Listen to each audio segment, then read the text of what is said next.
Hi everyone, and welcome to Talks with Change Agents, the podcast by the Agents of Coexistence Network. I'm Sona Karikova, leading the project in Banská Bystrica, one of the network's partners city, where I am leading also the Open Government Initiative, and I'll be your host for today's podcast. The Agents of Coexistence Network is a project funded by the European Union for the Urbac program, which helps cities design practical, sustainable solutions for urban challenges.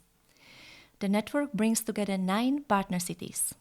Genk, our lead partner from Belgium, Aarhus from Denmark, Gdańsk from Poland, the Iași metropolitan area from Romania, Kekava from Latvia, Cor de Poblet from Spain, Breda from Holland, Budaros from Hungary, and Banská Bystrica from Slovakia. Together, we are working to strengthen citizen participation, and not just by exploring new ways to involve people in decision-making, but also by transforming how city administrations themselves work. And the goal is to support civil servants in becoming the true agents of coexistence. But let me introduce today's podcast. It is the special edition with a special guest. We will be exploring a very urgent topic, a challenge faced by almost every country or city in the world nowadays, a polarization. Polarization creates a big challenge for the development and application of participatory processes. So we are very, very delighted to have a chance to explore connection between polarization and participation and how to go about participation in polarized atmosphere with our special guest, Bart Brandsma. Bart is a philosopher, a trainer, and a consultant, and Europe's leading expert on polarization.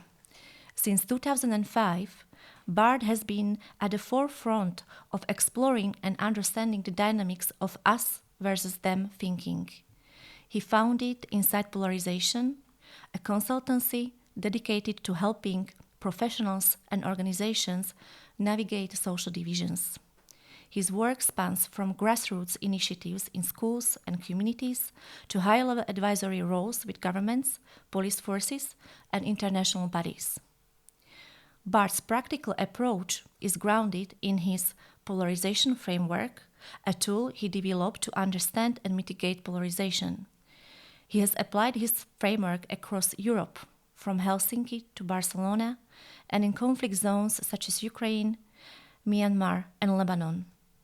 An accomplished author, Bart's book, Polarization, Understanding the Dynamics of Us versus Them, offers a deep dive into the subject and has been translated into multiple languages. So let's start. Hello, Bart. Hello, Sonia. How are you? I'm fine, and I'm delighted to be here and to have this nice introduction of yours. Thank you very much. I am very excited to have you here today. I remember the first time we met. It was in 2017, if you remember, in London. Yes. There was this conference called Conflict Matters.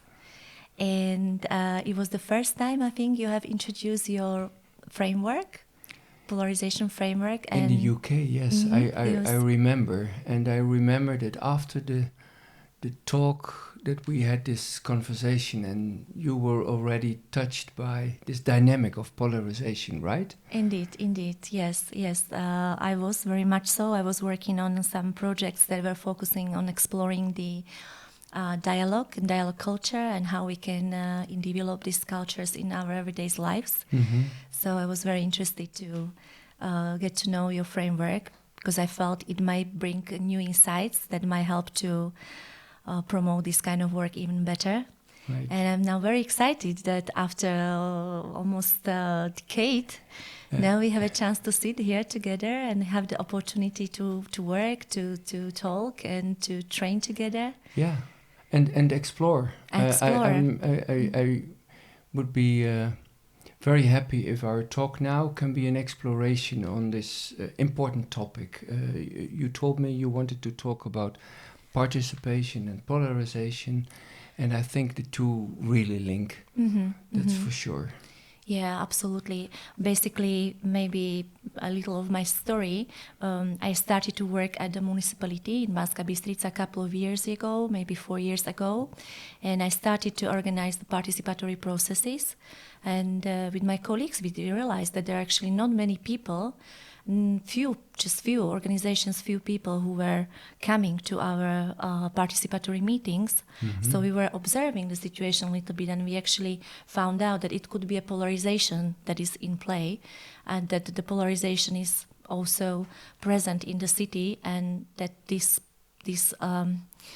how shall I put it, that this low interest in participation might be caused by the polarization. Yeah. So I would like to maybe explore your view on this. Like, how do you see the connection between these two phenomena? Yeah, well then, yes, I see the connection. And I see that in situations when there is heavy polarization, so a lot of us-them thinking, two sides opposing, the two sides are not very often fond of dialogue, because they want to oppose. They want to tell the wider audience that the others are wrong and they are right, because polarization is division. It is splitting societies. And now the beautiful thing about participation is you do not want to split or divide, you want to bring people together. So in a way, when you start a participation process, you are in competition with the forces that want to polarize and that want to split. So participation is never easy. If there's polarization, a lot of us-them thinking, it becomes sometimes a hell of a job. And you felt it. Yeah, definitely. And we also noticed that, and later on when I found out more about your framework, I realized a little bit what was happening there. Because in your framework, you explore the different roles people play in polarized contexts, right? Yeah. And one of these is the role of the pusher. Right. Someone who consistently fuels and deepens polarizations. Right. And like you said, shows little interest in genuine dialogue. And when such pushers attend our participatory meetings, we felt that they do not contribute constructively. They spoil your plans, right? Indeed. But then on the other hand, participation is by nature very inclusive, should be a very inclusive process, but yet the presence of pushers poses a real challenge due to the potentially destructive influence they might have. Yeah. So how can we navigate the dilemma between the kind of inviting attitude and versus limiting attitudes towards such pushers? Right. How to work with pushers? Well, what I do and what I advise to professionals is, before even thinking of dialogue and participation, try to make what I call a polarization map. So try to make a map of all the people involved, and the people that are most visible, of course, are those pushers, the more extreme ones. But there are also joiners. And joiners are different. They are on one side, they join one of the pushers, or they join one side, and they are different from pushers. Pushers like monologue. It's not a good idea to organize a dialogue with people who are interested in delivering monologue. Mm-hmm. So I would never advise to invite pushers on the scene. But joiners, they like to discuss, and that's okay. But the people that we often forget are not the joiners, are not the pushers. The people that we often forget are those in the middle, the silent people. And silent people sometimes are indifferent, others are very engaged. A lot of professionals are silent, teachers, shopkeepers, whoever you can think of in not expressing extreme opinions. So yes, it is a beautiful idea to be inclusive. It is a beautiful idea to think of this event where everyone is invited. But if that means that you make it possible for pushers to kidnap the scene and spoil the scene, then I think it's not a good idea. And then it's not inclusive to silence the middle. And the middle is silenced by pushers who are extreme. So for me, I would say an inclusive approach is the approach where you really consciously recruit the people you want to dialogue with. So people in the middle are most welcome, people that are mild, people that are willing to listen and share, and joiners, of course, because joiners are on one or the other side, that's okay, as long as you leave out the monologue people. And monologue people are not good candidates for dialogue. And the monologue people are pushers. They are. Basically. Definitely. Very interesting. So if we stay with the silent in the middle group, well, that's a big chance that this group is maybe a little less or maybe more than little visible than pushers. Yeah. So it might be quite hard to get to these people and find them out. Right. So perhaps can we explore some kind of strategy? I hear that question a lot of times. How do I get to the middle? Exactly. Who are they? What do they think? The middle is the forgotten group.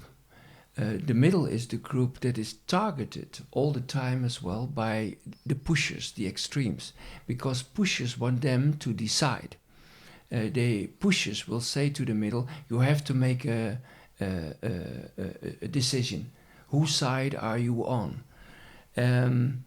Now, the middle can also be fearful. They maybe fear the pusher's influence and they do not dare to speak out. So you can have all kinds of flavors in the middle. And well, the good thing is if you are working in a municipality, you can of course sit at your desk, do your computer work and look at statistics. How do I get to the middle? Leave your desk, go out, make sure you have a network, and see if you can find not the usual suspects. See if you can find the influential people, maybe the informal leaders. So that's one of the main things that I learned the past 10 years, the last decade, is a strategy to find informal leaders, which involves a lot of listening and trying to find those voices that are able to share the stories that are important to the people in the middle. I'm also interested in another role of yours that you are referring to in your framework, which is the role of the scapegoat. Right. And from my experience and what I hear also from my other colleagues who work in a similar area and they are trying to organize, develop participatory culture and processes.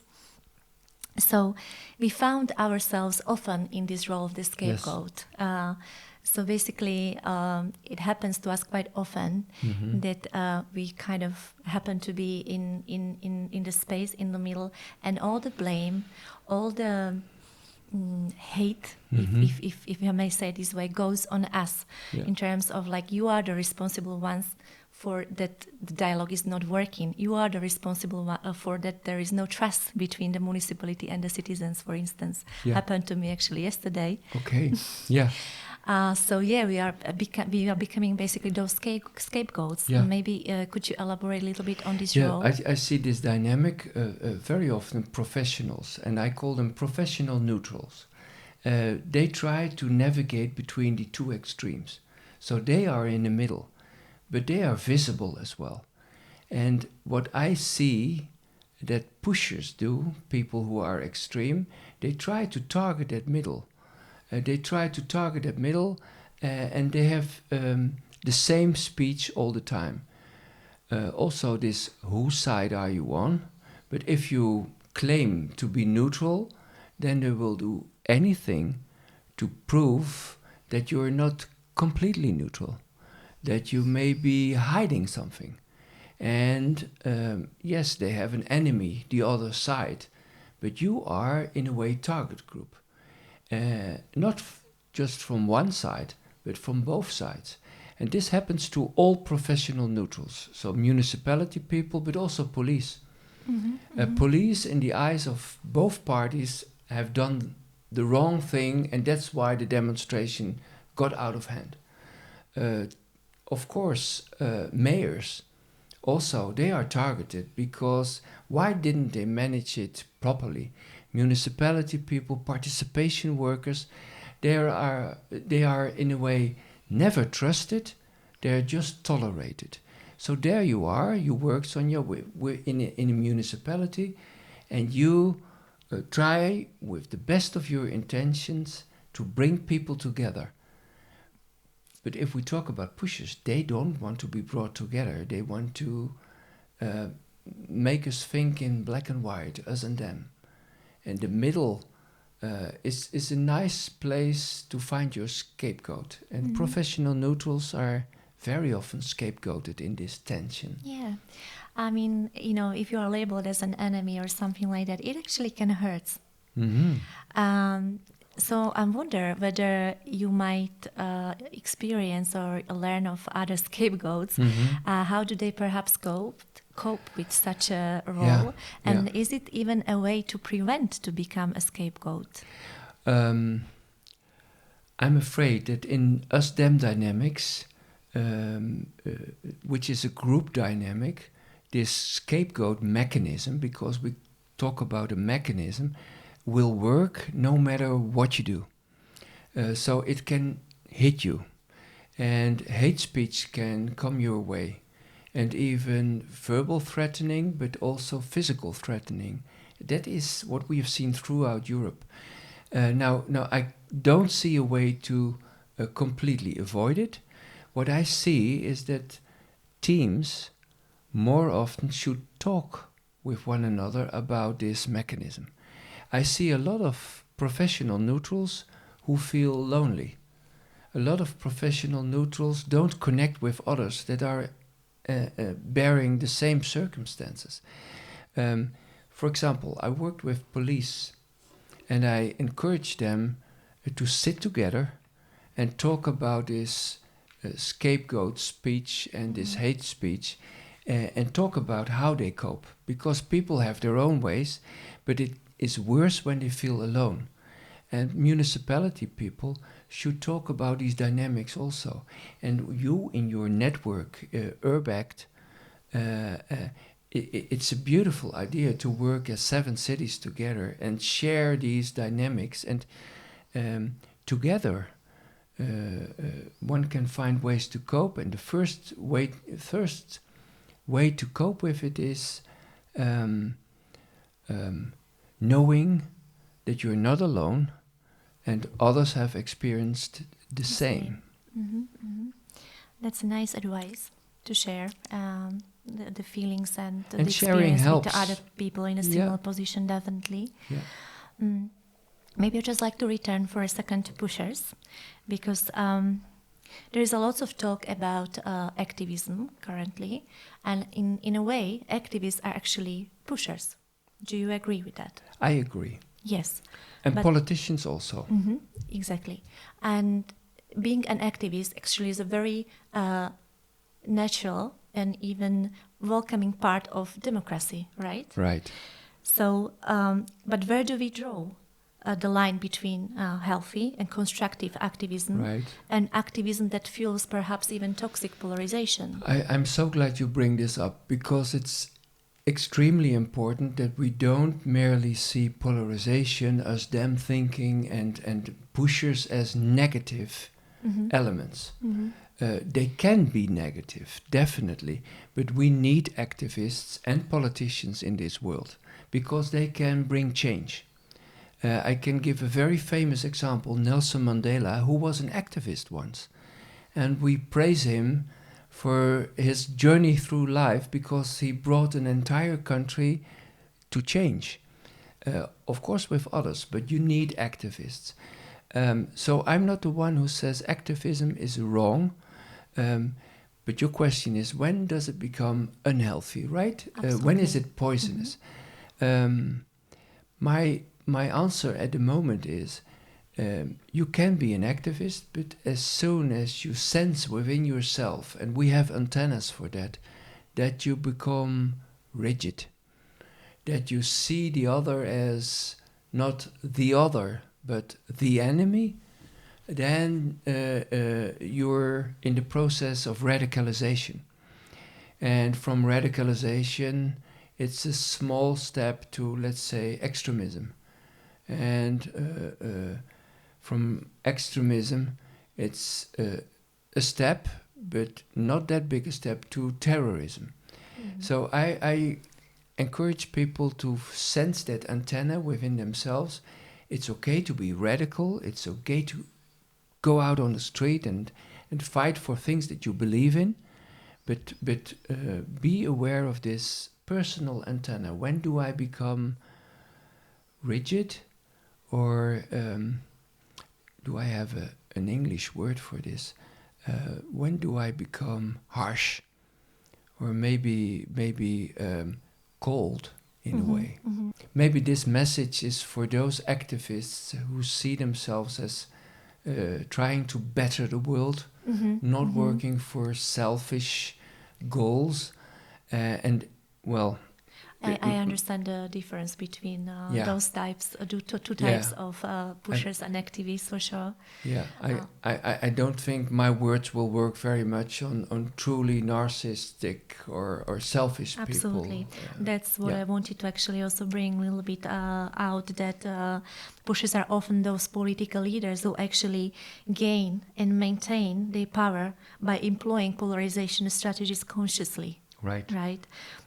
Both during the campaigns or in their governing or governance.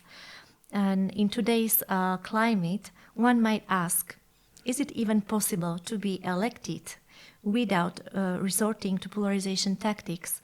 Or can a successful political campaign be designed in a way that doesn't contribute to further division? Is it even possible nowadays? No, and I don't think so, but it's not necessary either, because we need to oppose one another. Democracy is designed so that we can meet one another and heavily disagree.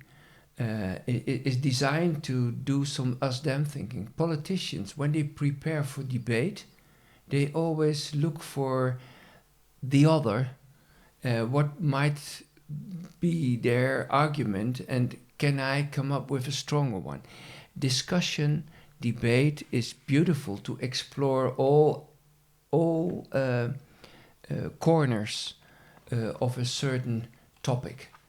The beauty of democracy is that after that process, we try to come back to our senses and see if there is a compromise possible there. So I would say during election days, it's a lot of discussion, there's a lot of debate and not much dialogue, which is more friendly. But after elections, we need to find stable grounds. These days in Europe, what we see is that people stick to this discussion and pushery mode also after elections. And they act as opponents continuously. Look at our famous president friend Donald Trump. Also after elections, he is still creating his enemies, and that is a continuous spiral that brings us down.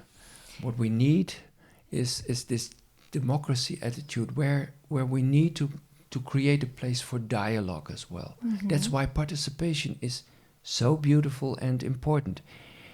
Participation is not the arena for just discussion and debate and exchanging interests and negotiating.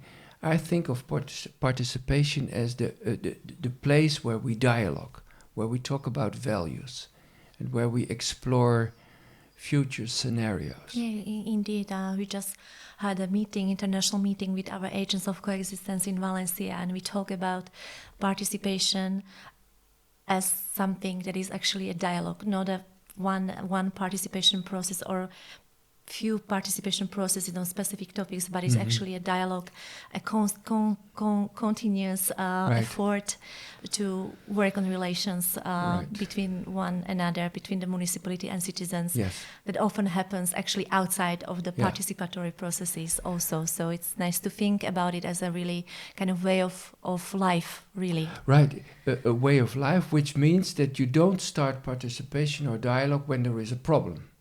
You don't start a participation process when there is no other way out. We need to practice together this way of life, of dialogue, and we need to teach ourselves, and after that teach our children, to create a dialogue climate. And dialogue climate, it's easy.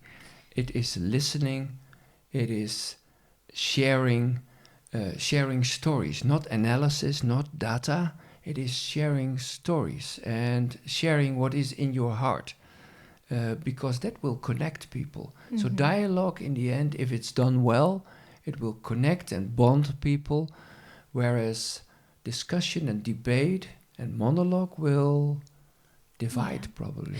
And I think that we are actually coming to one of another roles in your framework. Maybe one can say leadership of the middle, right? Because pushers, we may say it's the leadership of polarization. Right. But how about those who actually try to do the opposite, not to divide the society, not to divide the people, but to connect and to lead in a dialogue way? Could you perhaps tell us a little bit more about this leadership role in your polarization framework? I found this out only after a long range of experiences with professionals, with mayors, with teachers, with directors, people that need to lead when the tension is high. And very often what I see is that leaders are asked and they respond with moralizing text, with fixed data, with solutions, and in a very rational way. And we already know that this does not work. When there is polarization, don't act too rational. See if you can really connect. And this connection is only found when you position yourself in the middle. Start listening and try to find words so that you can give a voice to the middle. The middle is always silent. They are not heard. So they need leadership, and they need a kind of leadership that can give them a voice.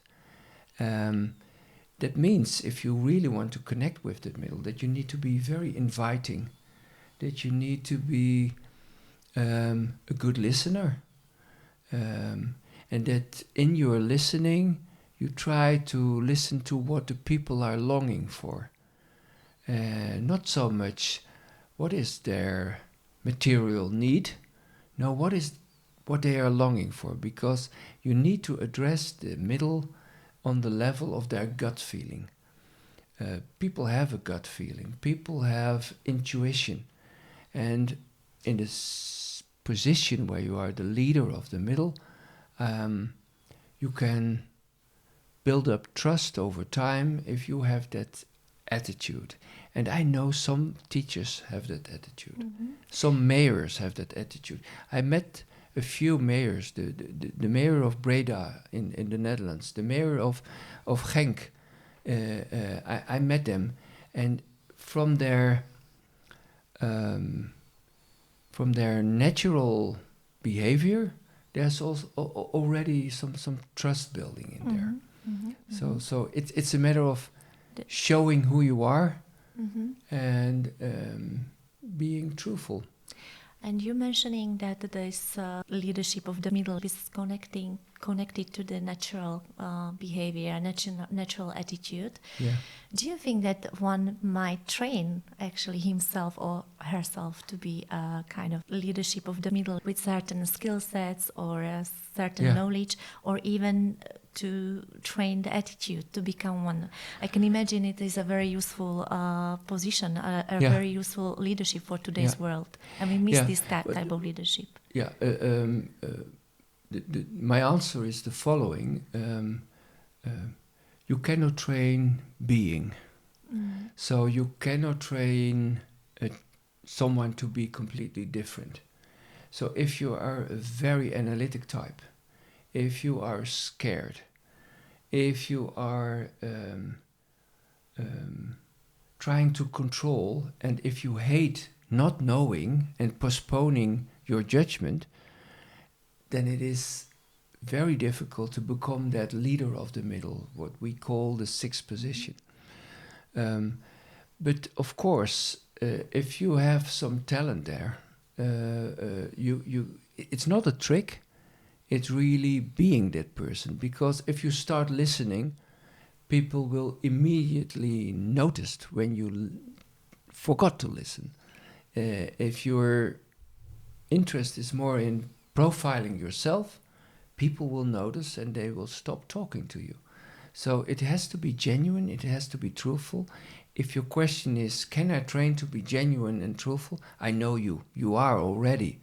You probably trained this, not in the past few months. It was in your upbringing.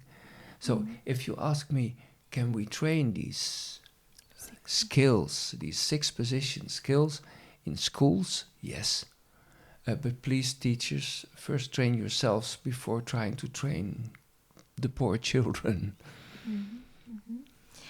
And can we actually empower these middle leaders? Do you think there is a room for this kind of leadership to grow in today's world? Oh, yes. So I think, this is my daily life. This is my activism. So I'm not on the polls. My activism is to stay with professionals, to be with professionals.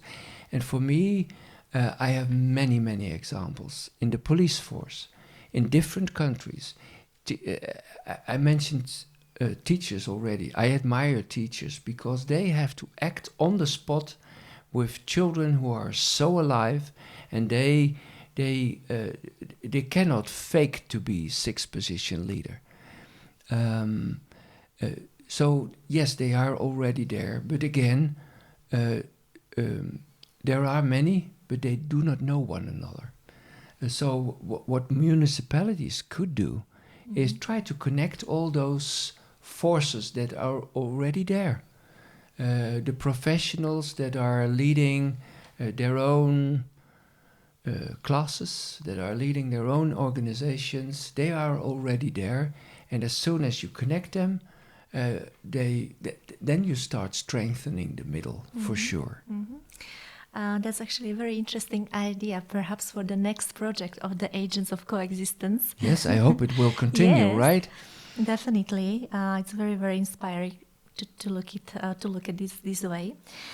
Maybe to come to our final thoughts and question, do you have a final thought you would like to leave to people listening to this episode? Yes. These days, in Europe, where democracies are under fire, where a lot of global crisis challenges, it is sometimes good not to listen too much to the radio, not to watch too much television, not to read too much, because one might get depressive. And I meet a lot of people that have lost courage. And sometimes I think it's also because they are so heavy media consumers. It's good to consume media, but I would say as soon as you have enough as an oversight,